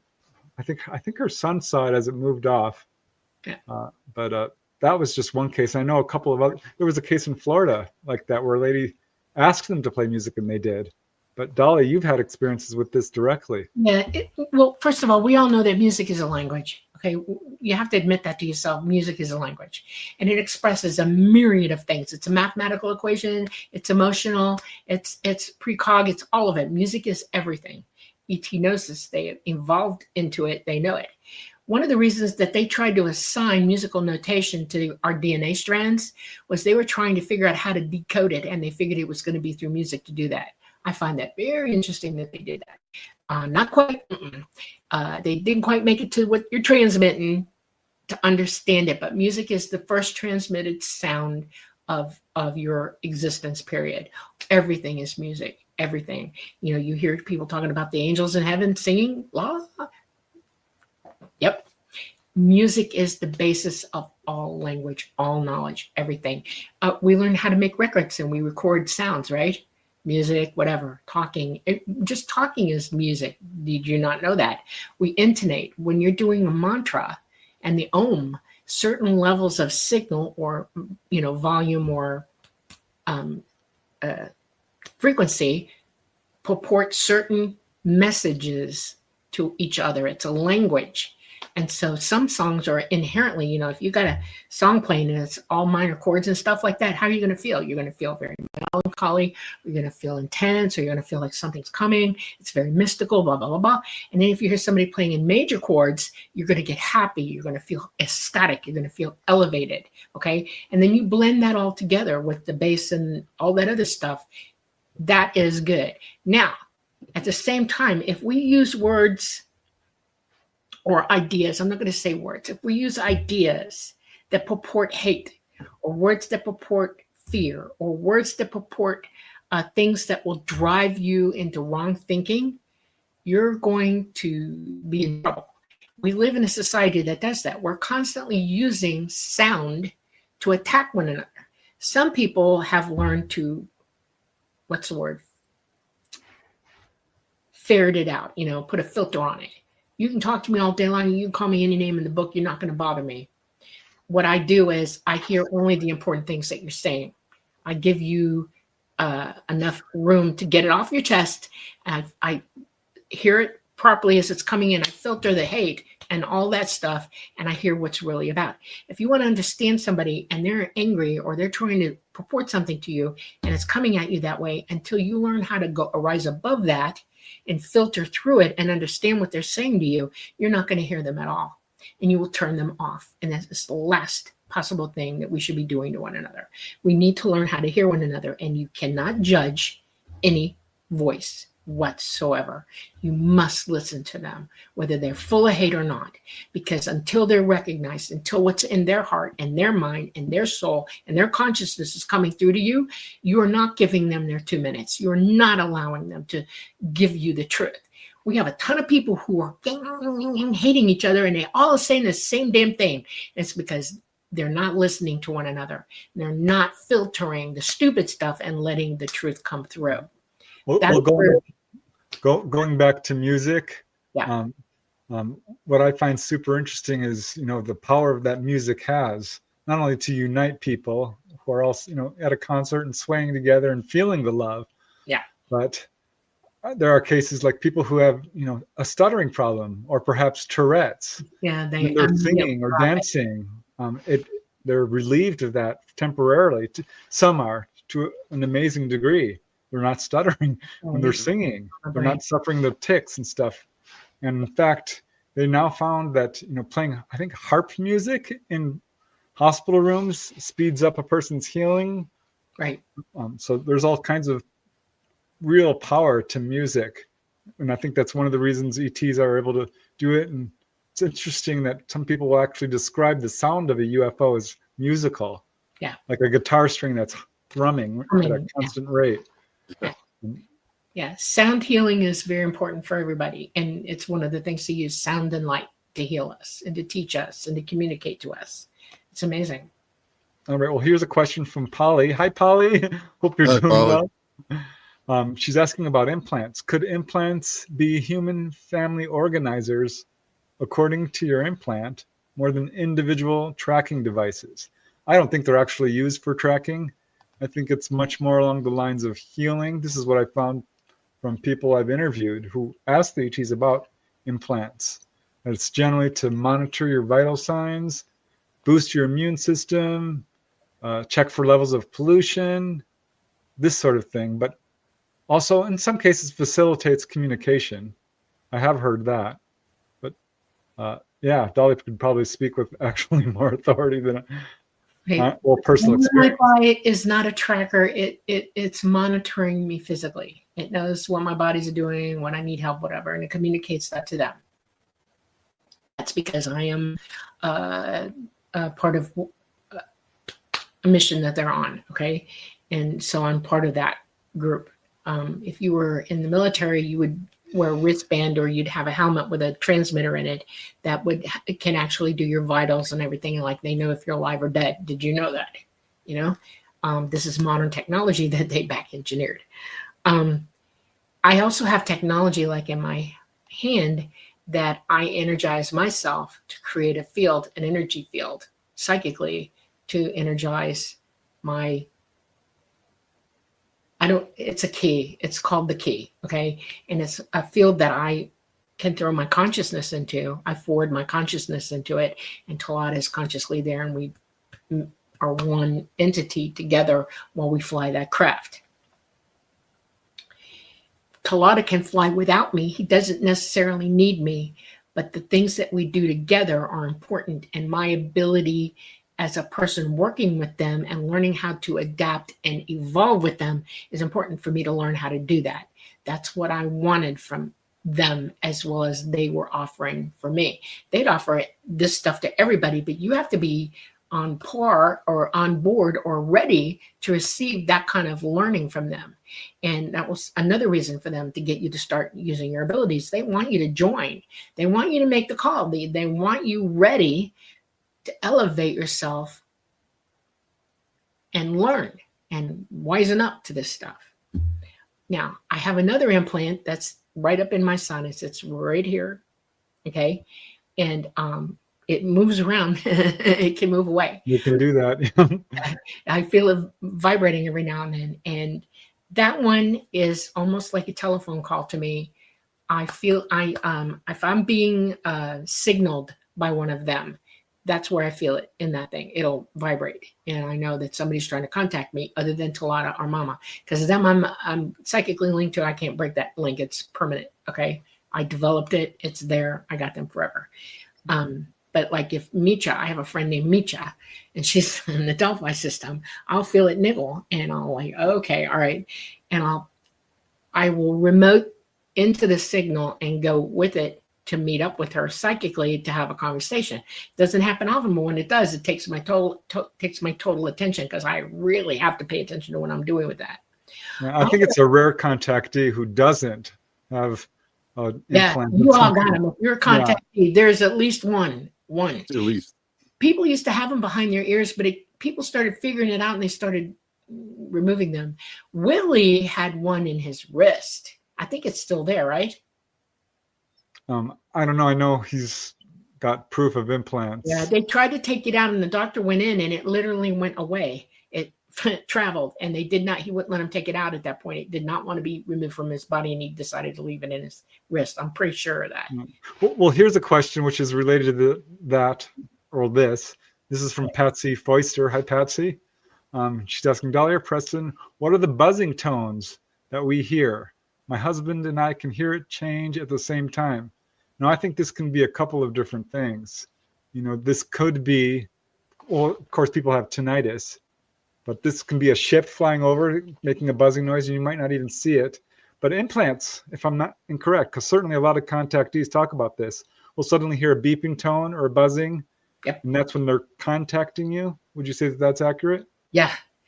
You also have to understand that when you're living in a city and there's a lot of Wi-Fi around you and everything, nowadays people can pick up that too, and you hear it as a sound, because your skull is really good at amplifying, sound waves and stuff like that. And if you're picking up a signal and it's in your cochlea and it's like, you'll pick it up. Microwave transmissions is one of them. When I was working for the Army and I was in a data center, I walked in the door the very first time and it was a battle lab and my brain backflipped. And they're looking at me like, what is your problem? And I said, can you not hear that? He said, what are you talking about? I said, I hear that. And he said, what do you hear? And I told him, and they looked at me and they said, have you got really good hearing? And I said, I'm not sure what you're talking about, but you can't hear that because it was deafening me. And I walked out the door. They shut the door. And it was gone because it's, Faradayed all around this building. And I'm like, oh, no, I can't go in there anymore. I can't do this. Everybody stopped what they were doing. And I walked in and I didn't hear a thing. The minute they started transmitting on that stuff, I heard it. And I said, well, there we go. I can't mess with it anymore. Kind of sounds like the Taos hum, or the hum that people are talking about. Yeah. But yeah, I've talked to one guy. He was a contactee for sure. And he said whenever he would watch something super emotional would happen to him. This is what exactly another lady said. Whenever she felt really strong emotion, her implant would go off. Yeah, that too. Yeah, the one on my nose will do that. Sometimes, or the one on my thigh. The one on my thigh, if I get really upset, it vibrates. It's like, what are you doing? I guess they're monitoring our emotional state as well as our physical. Yeah. All right. Well, here's an important, if I may, should I just continue with the questions? Because this is an important one, I think, because there's a lot of interest in this right now. This is from Scott Rosen. Any thoughts on ayahuasca? People are doing ayahuasca and DMT and describing all these really amazing experiences. And these are certainly chemicals, and solutions, whatever you want to call them, hallucinogenics. that have been around for a very long time and are used in some indigenous cultures for vision quests and this type of things. But I have to tell you, this is my opinion. I don't know that this is a good avenue to initiate genuine contact. I think what's happening is you're exploring your own inner world, and definitely can have some real revelations with that. But I don't know that they're having genuine, because people are saying, oh, I met mantids and all of this. I'm like, Yeah. I don't, this is my opinion. I would like to put a challenge out there for y'all. Those of you that are going to do this, okay, you make the decision to do it. Please make sure that you have at least 4 people with you and they're all going to have a job. If you're in contact with anything, or you're being, or you think it's amping your psychic ability or whatever, you need 2 people to help verify this is true or not. And they need to give you the test, the psychic test. They need to give you the cards, the numbers, and the colors. All right. And they need to keep a score. You need to do it before you take the ayahuasca, and then after, during, and then again after, and see how well you do. It will be eye-opening for you, because you're not going to become more psychic. You're going to become hysterical in your own mind about what you think is happening to you, and it is not. And that's the kicker. That's the relief, or the understanding that you're not going out, you're locked in. A chemical reaction in your brain is your physical brain. It is not the transmitter. They can put you on an EEG while you're doing ayahuasca, and you don't transmit more, you transmit less. Your brain starts to go to sleep and do weird things. You look like you're on an LSD trip, which we all know what that does to you. It's toxic for your brain, and it causes brain damage. So does ayahuasca. And it keeps you from using your own equipment properly. So that's why I say don't do it. But if you are going to do it, you need to prove it to yourself one way or another. You need to ask yourself, is it really worth this, one way or the other? Know all that is knowable before you try something. So make sure that somebody is there to help you through it, understand what's going on through it, and prove to yourself whether it's real or not. Yeah, I've never done it, so it's hard for me to speak on it. Yeah. But just from what I've researched about hallucinogenics, yeah, I think for some people, they can have a really wonderful experience. But I would caution against, saying that this is objectively real until we know. Yeah, there's enough people having experiences without having to induce through psychedelics. Exactly. Yes. Yep. Yeah, well, it's kind of like, if you want to induce an out-of-body experience, you can go to the Monroe Institute and you can play the tones, which do work, I think. I tried them for a second, but it felt like it was forcing the experience. And I'm not even sure you need to do that. It's good to get the feeling and get a taste of it, but ultimately I think this is something that is much more healthy to unfold naturally and do it through just simple meditation, because you can have all of these wild experiences through meditation. Yeah. From contacting ETs to out-of-body experiences to precognition, and it really develop in a way that is, I think, more healthy. But for people who want to do it, hey, go for it. It works. Yeah. Just make sure you're not creating a false memory, right? Right. Exactly. Yeah, that would be my concern. All right. Well, here's another question from Scott. Scott's got the questions tonight. Scott Rosen. Any thoughts on human-alien hybrids? The human hybrid program. Okay, well, first of all, there's no program, quote unquote, there's no program. We are related to ET. They are an ethnicity of humanity, like we are, and we can breed back and forth with one another.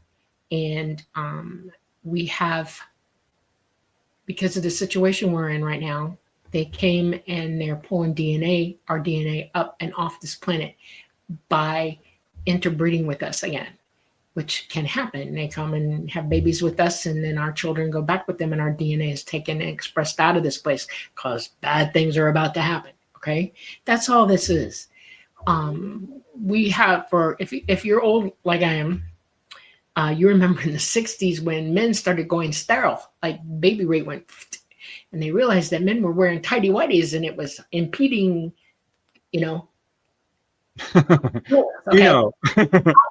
stuff. And they said, you need to put the boxer shorts back on like they were in World War II and before, or the kilts, because you're sterilizing yourselves. And it turned around. Well, ET has a similar issue. If they're working interdimensionally a lot and stuff like that, they have that sort of damage coming to them as well. Those that work doing this, because there are plenty of them on different planets and stuff, and they're fine. It's the ones that are doing the work. And so interbreeding with us again sort of helped them too. We were helping each other. It is not a program. You're not singled out for this. You're not special. You're just like them. You're humanoid. We're an ethnicity. It's not like a donkey and a horse. I mean, a horse and a mule, or a donkey, or, you know, another kind of animal that'll produce an unbreedable hybrid. That's what that is. Hybrids are unbreedable. You know that, right? It's just natural integration of genetics that are similar, and we are similar. They're the same race as us. And just saying, humanity is human. Homo sapiens sapien. Every last person on this planet is Homo sapiens sapien. We're related. As a matter of fact, you have Anunnaki blood in you. We go all the way back to that. And they are Homo sapiens sapien. There are a lot of myths out there. There's a lot of misinformation about how we came to be. Trust me, you're related to them. We're their children. They brought us here. Deal with it. Okay. Yeah. I summed it up pretty good, Dolly. So many contactees get that message too. We are you, you are us, we are one. Yeah. It's funny, I was interviewing Dolly and she used that same phrase. And I actually laughed out loud because that same exact phrasing comes up, which is really interesting to me. All right, I love this question from Bob Thorson. Hi, Bob. Hope you're doing well. Dolly, what does the skin of the hull of a living craft look like up close? I've heard some descriptions of this that are so amazing. Okay, well, I've had time to like really look at it, okay? And touch it and smell it, and I even licked it once to my demise. Really? Yeah. When you look at it, have you ever had the opportunity to touch something like a porpoise or a what is another animal that comes close to this? Manta ray. Manta ray, something like that, with that kind of thick, you know, fleshy skin that's rubbery, kind of, not quite rubbery, but it's sort of like that. But what you get when you really look at it is that you get really close to it and you start to see arrays in it, light arrays. You start to see, like, you know, when you see the TV and it's, you know, it's not showing you signal of an actual picture, you see the dots, and you get real close and you start to see the dots. Oh my God, it's all in there. You can see it, all the dots. And the craft are capable of, like cuttlefish, arraying in any light to make you think it looks like this, that, or the other. And it can transform, or can get bigger, stretch out, get smaller. It moves itself. It's the daggonest thing you ever saw in your whole entire life. I've been in a room where there was nothing, and then suddenly the floor rose up and made a table. It's the same thing, the same color, but now it's a table. And it's sitting there, and you're looking at it, and you go, can I go touch that? And it feels cold and metally. Yeah, sort of, kind of, but it's still that, you know, stuff. I've never had anybody tell me they've been on board on the table and say it hurts my back because it's just so damn hard. No, it's not. No, it flexes with you. It forms into your body. Right. But you see the arrays in it, and that's because it is a light transformed piece of material that has become alive. They've given it like us, you know, we have cells that become skin, right? It was given cells that become that. And the arrays in it are the intelligence that drove the DNA that they created for it. It's not sentient. What is it then? Is it metal? Is it? It has the composites of many things, many different types of components. And I'm not going to give it to you, because if I did, alter things here, and I'm not going there. They're already working on it. Okay. But it is, it's interesting. It's capable of flexing, and it becomes alive itself. You know, like, it's like okay, this is going to be gross. I'm so sorry. If you get ill easily, please stop listening to me for 5 minutes. Sorry, Coley would say this is uncensored. Go for it. Okay. A cadaver. You know, when you're fresh after you die, your muscles are still doing things. You're still, the electricity in your body is still moving the muscles around. You can use an electrode and hit it, and it'll go whoop, and it'll da da da da da. But there's no mental force driving that. You're stimulating it to do that. That muscle was built genetically built, or it's alive, because it was created that way to do that. Your body is not who you are. It is just something that's DNA'd up to take the electricity of who you are, the energy of who you are, and you anatomically bring it to life. And it's still going. But this is still capable of movement and doing all kinds of crazy stuff. That craft is made that way. It's ready for the consciousness to come into it. But it's so advanced that you look at it and you go, wow. How did it get born? It was created. I will say that, I've talked to people and read a lot of accounts of people who've touched the UFOs. And one guy said it almost was like he couldn't touch it. It was so smooth. Another guy said, it's smoother than glass. And he talked a long time trying to get a description. He's like, I just can't tell you. It was so amazing. Okay, I'm going to say something. I want you to tell me if it's true, because I've never asked you this. I've never talked to you about it before, but I'm going to state it now because I want to see your reaction. Both of you research, so let's see how this goes. From time to time when I'm on board and I just want to break, till I know this is going to happen, I'll be walking down a hall or I'll be on, board. I'm not sitting in the seat. I'm somewhere else. And there's always a bench for me to sit on, but sometimes I'll just lean into the wall and the wall will grab me. And I will tell Talata, I have an ache here, there, and everywhere. And all of a sudden, in the contact with him in the wall, he will charge me, energize me, do stuff, give me vibrations, heat, cold, whatever I need. He will show up for that for me. And I'm just sinking into the wall. And I've had people walk by me who are on board or see me do it while we're all on board waiting for them to do what they're going to do when we're doing contacts, and just go, what is she doing? And every now and then, Talata will do weird, strange stuff. He will purr like a cat. One lady reacted to it like, is there a cat in here? And I said, well, kind of, sort of. And she said, I can hear it. I can hear it. I said, where do you think it is? And she said, is it with you? And I said, kind of, sort of. And I said, do you want the cat? And she said, yes. I said, lean back. And he purred for her in her ear. And she just was like, oh, and calmed her down. Another lady asked about that. Did the ship's purr? Yeah, one guy, I just looked into a case. He went to sit down and it caught him. He looked down and there was really nothing even there. Yeah. You could see. But one guy, he came upon a UFO out in the desert that the ETs had vacated. He walked inside. He said the interior walls felt like dolphin skin, just like you were saying. He said you could actually impress it a little bit. And you put your finger in it and old dentation will go in, and if you think about it when you do it, if you're ever in a situation like that and you're there, say, I'm going to pull my finger in and I want a pretty flower underneath it. And it'll show up. Now, I just want to back up a second, and maybe we can title this whole episode, I Licked a UFO. You licked a UFO? That's the first one. Okay. What happened? I've not... You said it. You don't want to engage that one. Come on, Dolly. I was little when I did it. I did know better. I used to eat spiders. Did you know that? I was freaked out. I was on board and I was in my little beddy by a cubby, and I had a cubby hole and everything. And I'm looking at the wall and I'm really looking at it. Okay. And I leaned over because I felt it and it felt really good and it smelled really good. And I thought, I wonder what it tastes like. And I went, lick. And I went, nope. No. And I got this message in my head, stop licking me. And I went, okay. And then the message came to me afterwards, is you can actually electrocute yourself doing that. Don't do it. Do not put water between me and you at all. I'm like, oh, okay. So yeah, but it was kind of, what's the taste? It was a weird taste. Wasn't metallic at all. So if you're going there, don't. It tasted like a very bad banana, to be honest with you. Like a banana going bad. Have you ever smelled the banana? Can you imagine that smell on your tongue? That's what I got from it.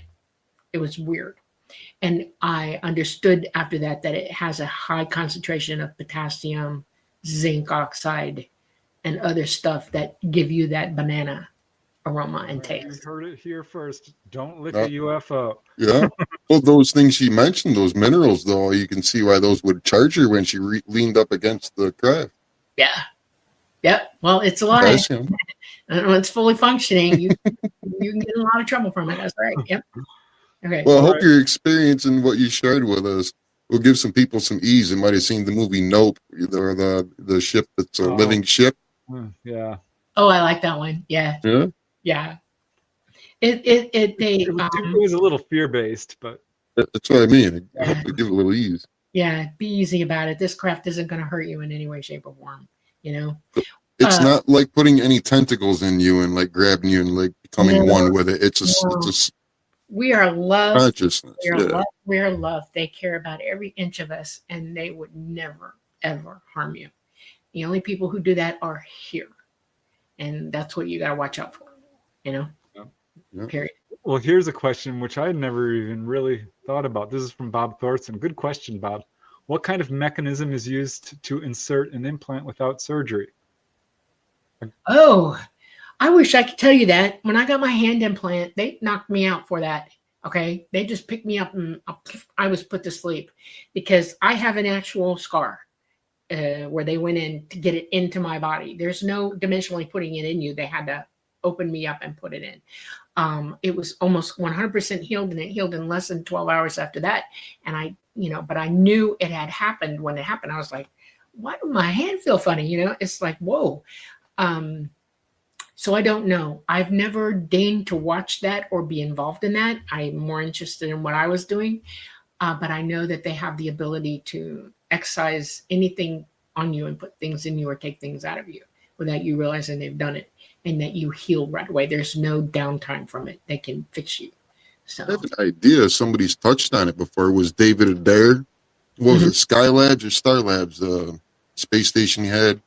He sent up several doctors, and one of them got injured. And it was like a matter of 3 hours, and he was healed. I mean, he pushed up on the side of the wall, and he hit his arm on a rack, and it like busted his arm open. They had to bandage him up, and they're going to scrub the mission, but he was healed in 3 hours. yeah. They learned that the immune system was boosted while you're outside the atmosphere. Yeah, it's all connected. Well, an idiot shot at us one night, and it ricocheted onto him and hit him in the thigh. Well, they can't leave you like that, you know? Oh my God. What would that cause? So we got him, we pulled him up, and they took him immediately to be fixed. But I was flying, and I could not follow and watch that. But I know that it took less than 2 hours, and he came back 100% healed. And Is there any more questions in the chat, Preston? I can't see the chat from what I'm using here, but I got to get going here shortly. But All right. Well, here's is Coley still there in the background? I don't know. I don't see her. Coley. But here's a question which should be pretty quick, and it's from Rusty Grunert. Do you ever see disabled people on the ships? yeah, I do actually. If we pick people up, if you have a disabled can be anything, like deaf, blind, crippled, wheelchair bound, arthritis, diabetes, anything. Yes, we do. And they are worked with. There are some things that they will not completely take care of for you, because you're here to learn lessons, and these lessons teach you things that you need to know. And you can call it karma if you'd like, but you chose this life for that reason, and you're supposed to get something out of it. And so they'll keep you in stasis with it. In other words, they'll give you a brief reprieve from it while you're on board. Okay. There's less gravity on board when you're on craft. So people who have a hard time walking around will tell me, I feel really good. I mean, I feel like I can move around and do anything. And that's because there's less gravity impeding you. I've had people tell me my blood sugar is just perfect, and I'm like, yeah, okay, I understand that one. I got that issue too. It is amazing what they can do for you while you're with them, but they will not 100% cure you. Every now and then they will, but it's not something you were supposed to learn. It's something that they recognize that really needs to be taken away. People have asked me, why didn't you cure this or that? And they said, well, you chose this illness or this condition or this injury to learn something from it. They'll use that word karmic. That's come up in a number of cases, which I thought is interesting, because I kind of think of karma as a human term. Apparently, no, universal.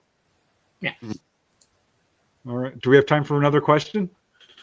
Sure. Yeah, we could have 5 more minutes. All right. I'll squeeze this one in from JTFG89.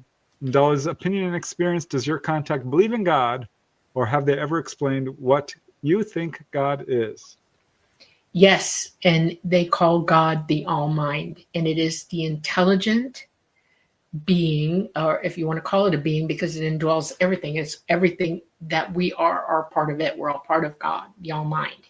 And yes, they revere it, they honor it, they work with it, and they have evolved with it. So yeah, they believe All Mind. I've heard of a number of cases where that comes up. Just recently, in my latest YouTube video, 2 guys from Poland were taken on board together, and one of them asked about God, and they said yes. Walter Rizzi from Italy asked, "What is God?" And they said, "It's you, it's me, it's everything around us." Yes. Usually these are the kinds of responses people will get from the ETs. Right. You're part of it. You were given autonomy so that you learn alongside at your own rate, so that you can evolve up to the All Mind. What happens to you when you make it that far, I have no bloody idea. I'm down here. Okay. But yeah, you can evolve up into that. And it's interesting to think about, Wow. I'm going to have to go back and definitely listen to this again, and some of the things that you touched on, I think I'll be able to benefit from it.